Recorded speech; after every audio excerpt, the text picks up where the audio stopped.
ایک دفعہ نا حضرت ابو بکر صدیق اور جناب عمر فاروق کی نا کسی بات میں شکر رنجی ہو گئی، اختلاف رائے ہو گیا، تو جناب عمر ذرا ڈاڈی طبیعت کے بندے تھے، ڈانٹ دیا ابو بکر صدیق کو۔ تو صدیق اکبر نرم بندے تھے، ماڑے دا کی کام محمد نس جانا یا رونا، تو وہ گا کے نا تو پہلے گھر روئے، پھر حضور کے پاس چلے گئے۔ جناب عمر کہتے ہیں مجھے بھی خیال آیا کہ یار یہ مجھے نہیں کرنا چاہیے تھا۔ تھوڑی دیر کے بعد اچھے لوگ جو ہوتے ہیں ان کا غصہ جلدی اتر جاتا ہے۔ کہتے میں نے جا کے جناب صدیق اکبر کے دروازے پہ دستک دی تو پتہ چلا وہ تو گھر ہی نہیں۔ میں سمجھ گیا، میں ڈر گیا، میری ٹانگیں کانپنے لگی۔ کیوں ڈر رہے ہو عمر؟ فرمانے لگے اس لیے ڈر رہا ہوں کہ ابو بکر جب اپنے گھر نہیں ہوتے تو دروازہ رسول پہ ہوتا۔ میں صدقے جا رہا ہوں۔ ساری بات تو سنا دی ہوگی۔ فرماتے ہیں میں نبی پاک کی بارگاہ میں پہنچا، سامنے ابو بکر بیٹھے ہیں، پشت مبارک میرے کریم رسول کی کعبے کی جانب، چہرہ صدیق اکبر کی جانب، دونوں کی گردنیں جھکی ہوئی۔ جناب عمر پاک فرماتے ہیں کہ میں بیٹھا تھا اور سوچ رہا تھا، سلام لی، جواب ملا، پر گردنیں نہیں اٹھائیں دونوں نے، مقدس گردنیں جھکی رہی۔ میں سوچ رہا تھا کہ اب حضور مجھے ڈانٹیں گے تو میں صدیق کے پیر پکڑوں گا، میں علی کو سفارشی بناؤں گا، میں منت کروں گا، لیکن کوئی بولے تو بات بنے نا۔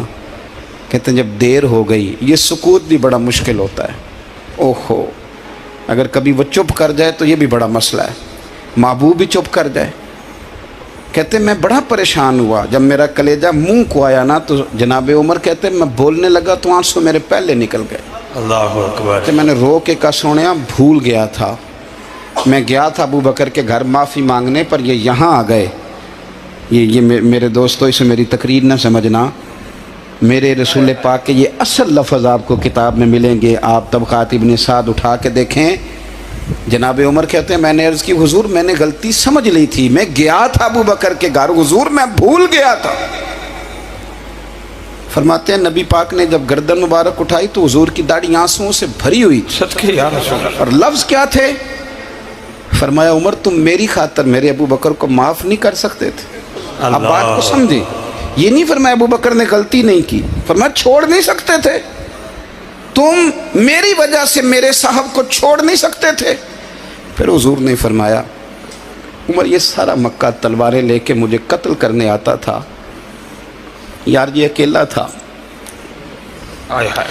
اس نے کھول کے بازو کہا تھا کہ جو حضور تک جائے گا میری لاش سے گزر کے جائے گا۔ فرمایا دنیا بھول جاتی ہے، مجھے یاد ہے ابو بکر صدیق نے مال بھی دیا، اولاد بھی دی، میری خاطر چھوڑ نہیں سکتے تھے۔ جناب عمر کہتے ہیں میں اس کے بعد سمجھ گیا کہ میرے مصطفیٰ کی رضا اسی میں ہے کہ ابو بکر کو راضی رکھا جائے۔ سبحان اللہ۔ آپ مہربانی سنو، اب فوراً سنو، فوراً اس کے بعد نبی پاک علیہ السلام نا شارع ہیں دین کے، حضور جو چاہیں کسی کے لیے حلال کر دیں اور جو چاہیں کسی پر